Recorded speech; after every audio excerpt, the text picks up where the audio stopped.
More than 120 minutes చూస్తాం కాబట్టి చిట్టిబాబు అనే క్యారెక్టర్ మనం అందరిలోనే నిలిచిపోయింది. అది కూడా రామ్ చరణ్ క్యారెక్టరైజేషన్ ఫ్రెష్గా ఉన్నది. ఫ్రెష్గా ఉంది. నాన్నకు ప్రేమతో ఎందుకో మూవీ అంతా బాగానే ఉంటుంది, కానీ ఎక్కడో ఇట్స్ నాట్ ఒరిజినల్ అనిపింది నాకు. కానీ బాగానే ఉంది, సినిమా అయితే బాగానే ఉంటుంది, కానీ ఒరిజినాలిటీ ఎక్కువ కనిపించదు Nannaku Prematho.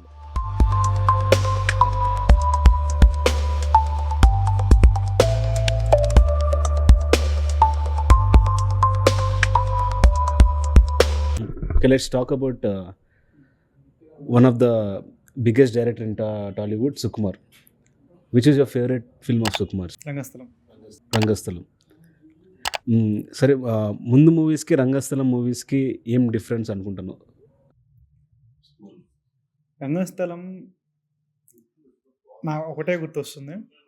Rajamouli one of the ఇంటర్వ్యూస్లో చెప్పాడు, పూరి జగన్, త్రివిక్రము, సుకుమారు వీళ్ళందరూ కొంచెం వాళ్ళ క్వర్క్స్ వదిలేసి pure straight Telugu commercial mass masala movie చూస్తే నేను తట్టుకోలేని అనేసి సేమ్ థింగ్ రంగస్థలంతో చేశాడు ఆ టైంకి, back in 2018 if I'm not wrong. So అది చేసినప్పుడు ఆ ఇంపాక్ట్ నాకు ఇప్పటికీ మూవీ చూసి వస్తా అన్నప్పుడు, థియేటర్ నుంచి బయటకు వస్తా అన్నప్పుడు ఏ గ్రేట్ మూవీ చూసినాము ఆ సాటిస్ఫాక్షన్ వచ్చింది. చాలా రోజుల తర్వాత వచ్చింది, చాలా రోజుల తర్వాత మళ్ళీ రాలేదు ఆ feeling. Nice. Ram Charan acting dominate చేసిందా, సుకుమార్ డైరెక్షన్ డామినేట్ చేసిందా? అదే టెక్నికల్లీ కూడా నీకు ఎక్కడ రత్నం వెళ్ళి సినిమాటోగ్రఫీ డామినేట్ అవ్వదు, డిఎస్పి మ్యూజిక్ డామినేట్ అవ్వదు, ఎడిటింగ్ ప్యాటర్న్ డామినేట్ అవ్వదు. యాక్టింగ్ మనం ఇన్ ద సెన్స్ ఫ్రేమ్లో నుంచి ఒక 120 మినిట్స్, మోర్ దాన్ 120 మినిట్స్ చూస్తాం కాబట్టి చిట్టిబాబు అనే క్యారెక్టర్ మనం అందరిలోనే నిలిచిపోయింది.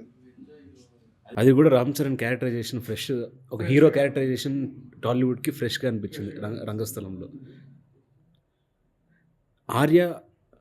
Arya Sukumar's first film, Arya 2 third film. మీకు ఆర్య ఎక్కువ third, Jagadam second film, third movie Arya 2. So Arya 2కి ఆర్య 2లో ఏది ఇష్టం మీకు?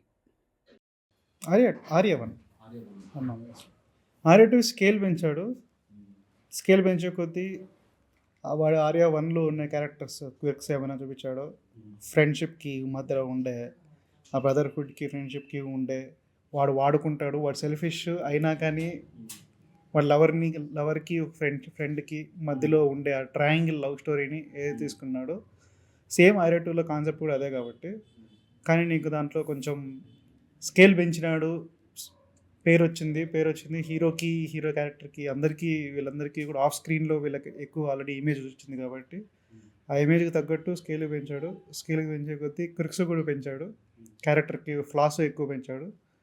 దానివల్ల అది కొంచెం సెకండ్ హాఫ్లో ఓవర్గా డ్రామాటిక్ అయిపోయి అది కొంచెం కనెక్ట్ కాలేదు అనే ఫీలింగ్ నాకు పర్సనల్గా ఆర్య ఇష్టమైన మూవీనే, కానీ ఆర్య 2 చాలా ఇష్టం నాకు. ఎందుకో హీరో క్యారెక్టరైజేషన్ వల్ల కొంచెం బూస్ట్ అయ్యి ఎమోషన్స్ కూడా కొంచెం వేరే లెవెల్లో ఉంటాయి. ఒక పాయింట్ ఏమంటే ఆర్య 2లో ఫస్ట్ హాఫ్కి సెకండ్ హాఫ్కి, ఫస్ట్ హాఫ్లో కార్పొరేట్ కల్చరు, ఒక అర్బన్ మోడర్న్ మూవీ లాగా ఉంటుంది. ఎక్కడైతే అది అక్కడి నుంచి విలేజ్కి వెళ్ళి అక్కడికి వెళ్తుందో అక్కడ సడన్గా జానర్ షిఫ్ట్ అయినట్టు, లొకేషన్ మారటమే కాదు జానర్ షిఫ్ట్ అయినట్టు కూడా అనిపించింది. జానర్ షిఫ్ట్ అక్కడికి పోయేటప్పటికి ఏదో మనం ఈ శ్రీను వైట్ల మూవీ చూసినట్టు లాస్ట్కి ఫ్యామిలీస్ అవన్నీ కలిపి వచ్చేసి ఒక ఫ్రేమ్లో ఒక 50 మంది క్యారెక్టర్లు వెనక ఉండడం అవసరం లేకపోయింది. కానీ అల్లు అర్జున్ ఇమేజ్ మాత్రం ఆర్య 2కి ఎక్కువ, అల్లు అర్జున్కి ఎక్కువ ప్లస్ అయింది ఆర్య 2. అల్లు అర్జున్ ఎఫర్ట్ పెట్టాడు, అల్లు అర్జున్ 100% ఎఫర్ట్ పెట్టాడు. నీకు దాంట్లో మెయిన్లీ సుకుమార్ కంటే ఒక రకంగా ఎక్కువ డిఎస్పి ఎక్కువ హైలైట్ అయ్యాడు, అల్లు అర్జున్ ఎక్కువ హైలైట్ అయ్యాడు. ఆర్య హానెస్ట్గా ఉంటుంది. ఆర్య 2లో ఏమంటే ఎలిమెంట్స్కి బడ్జెట్ పెరిగి ఆ ఎలిమెంట్స్ అక్కడ చాలా బాగా అనిపిస్తాయి ఆర్య 2కి. అదే నీకు నాన్నకు ప్రేమతో నీ ఒపీనియన్ ఏంటి? నాన్నకు ప్రేమతో ఎందుకో మూవీ అంతా బాగానే ఉంటుంది, కానీ ఎక్కడో ఇట్స్ నాట్ ఒరిజినల్ అనిపింది నాకు. కానీ బాగానే ఉంది, సినిమా అయితే బాగానే ఉంటుంది. కానీ ఒరిజినాలిటీ ఎక్కువ కనిపించదు నాన్నకు ప్రేమతోలో. ఒరిజినాలిటీ ఇన్ ద సెన్స్ మీకు ఇప్పుడు వాడి ఆ క్యారెక్టర్లో చూపించేవి వాడు two smart for every one అనేది చూపించేది. క్యాల్కులేషన్స్ మైండ్ క్యాల్కులేషన్స్ అనేవి చేసుకునేది. అది రియలిస్టిక్గా అనిపించిందా, ఓవర్ ద టాప్ అనిపించింది? ఎగ్జాజరేషన్ అనిపించింది. ఇంటలెక్చువలే కానీ మరి వేరే లెవెల్ పోయి చూపించడం వల్ల అంత న్యాచురల్గా అనిపించలేదు నాకు అది. నాన్నకు ప్రేమతో అందుకే కొంచెం డిస్కనెక్ట్. మళ్ళీ నేను ఒక్కడినే బాగా అనిపించింది. మహేష్ బాబు క్యారెక్టరైజేషన్ నా సెకండ్ ఫేవరెట్ వన్ అనుకోండి ఆఫ్టర్ రంగ్. అసలు నీకు వన్ అనుకోండి అనిపించింది. అది కూడా చాలా బాగా నచ్చింది నాకు. అదే ఫేవరెట్ అని చెప్పాను కానీ సుకుమార్స్లో, కానీ బాగానే కనెక్ట్ అయింది. కానీ నా డౌట్ ఒకటే, ఇప్పుడు నేను ఒక్కడే సినిమా ఇప్పుడు లండన్ అక్కడ కాకుండా ఇండియాలో జరిగిండొచ్చు. మేబీ అలా తీసిందంటే బాగా వర్కౌట్ అయ్యేదేమో అనిపించింది. దానికి ఫారెన్ లొకాలిటీస్ అంటే వాడు దానికి క్యారెక్టర్కి రాక్ స్టార్ ఎస్టాబ్లిష్ చేసినాడు.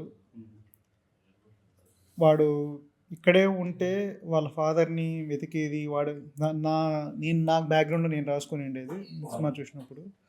వాడు ఇక్కడే ఉంటే వాళ్ళ అన్నీ గుర్తొస్తూ ఉంటాయి. ఈ రియాలిటీలో నుంచి దూరం వెళ్ళిపోయి అక్కడ లండన్లో ఉండడం వల్ల వాడికి కొంచెం ఏమన్నా కట్ ఆఫ్ చేసుకొని మైండ్లో నుంచి అదే డౌట్. ఇప్పుడు ఒక స్టేట్ నుంచి ఇంకో స్టేట్ పెట్టచ్చు కదా.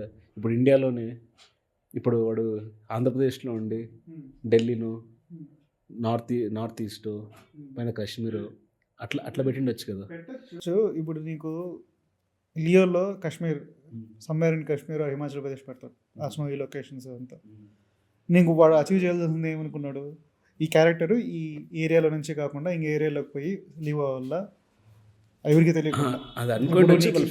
క్రియేటివ్ ఫ్రీడమ్ వాళ్ళకు ఉంది. క్రియేటివ్ ఫ్రీడమ్ అదే ఇంద్రాలో కాశ్మీర్ పోతాడు. నా కన్సర్న్ ఏంటంటే అదే ఇండియాలో తీసి కొంచెం వేరే లెవెల్లో కొంచెం కింద తెచ్చి ఉంటే సో డబుల్ పరంగా వర్కౌట్ అయ్యేదేమో అని అట్లా. మేబీ ఓవర్ బడ్జెట్ ఆబ్వియస్లీ అయింది. సుకుమార్ కదా ఉండేది పేరు అది. కానీ వాడు ఆ టైంకి Hollywood level action set pieces, bike racing, bike action sequence అవన్నీ పెట్టాలనుకున్నాడు. ఇంకా ట్రై చేసినాడు లొకేషన్స్లో అవన్నీ. సుకుమార్ రైటింగ్ చాలా బాగుంటుంది. రైటింగ్ టీమ్ ఎవరైనా ఉన్నారో టీం ఉంటారు ఆబ్వియస్లీ. నెక్స్ట్ సుకుమార్ గురించి ఏమనుకుంటారు? నెక్స్ట్ మూవీ తన పొటెన్షియల్ పుష్ప 3నే చేస్తే గ్రేట్ క్వాలిటీ ఏంటంటే క్రెడిట్ అందరికీ ఇస్తాడు. అసిస్టెంట్ డైరెక్టర్స్ కూడా అతనికి ఎవరున్నారు, బుచ్చిబాబు సన్న, మళ్ళీ ఇంకొక అతను దసరా డైరెక్టర్ ఏం పేరు, శ్రీకాంత్ వడల. ఇప్పుడు వాళ్ళు చాలామంది కోర్ స్ట్రెంత్ డైరెక్షన్ టీమే. సో అతను ఏదైనా సీన్లు తీసుకున్నా కూడా ఇతను ఇది అది అని కూడా చెప్తాడు. ప్రిఫరెన్స్ క్రియేట్ ఇస్తాడు అందరికీ, ఎంత ఇవ్వాలో అందరికీ ఇస్తాడు. అండ్ సుకుమార్ సినిమాల్లో పాజిటివ్ డిఎస్పి, బ్యాక్గ్రౌండ్ మ్యూజిక్ కానీ సాంగ్స్ కానీ. దేవిశ్రీ తప్ప ఇంకెవరు వచ్చేలేదు. వేరే వాళ్ళకి ఎలా ఇచ్చినా కూడా సుకుమార్ సినిమాలకి దేవిశ్రీ ఏం చెప్తాడంటే, నాకు వేరే డైరెక్టర్లు అట్లాంటి సిచ్యువేషన్స్ ఇరు, అట్లాంటి కాన్సెప్ట్ దొరకదు నాకు. సో మీరు నాకు క్రియేటివ్ సిచ్యువేషన్ ఇస్తే నేను మంచి సాంగ్స్ ఇస్తాను చెప్తాడు దేవిశ్రీ. కానీ సుకుమార్ దేవిశ్రీ ప్రసాద్తో వర్క్ చేయలేదు కదా, ఇప్పటిదాకా చేయలే. సినిమాటోగ్రాఫర్స్ని మార్చాడు కానీ ముందు ఫస్ట్ అంతా రత్నవేలుతో వర్క్ చేస్తాడు సుకుమార్. మళ్ళీ పుష్పకి ఏదో రష్యన్ పోలాండ్ అక్కడి నుంచి ఇద్దరికి బ్రేక్ తీసుకుంటున్నాడు. రత్నవేల్ అది కూడా చాలా బాగుంటుంది. సినిమాటోగ్రఫీ చాలా బాగుంటుంది రత్నవేల్ సుకుమార్ కాంబినేషన్లో.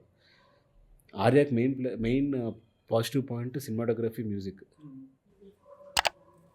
మళ్ళీ 100 ఇది కుమార్ 21F ప్రొడక్షన్ అయినా కూడా రత్నవేల్ ఇది ఉంటుంది.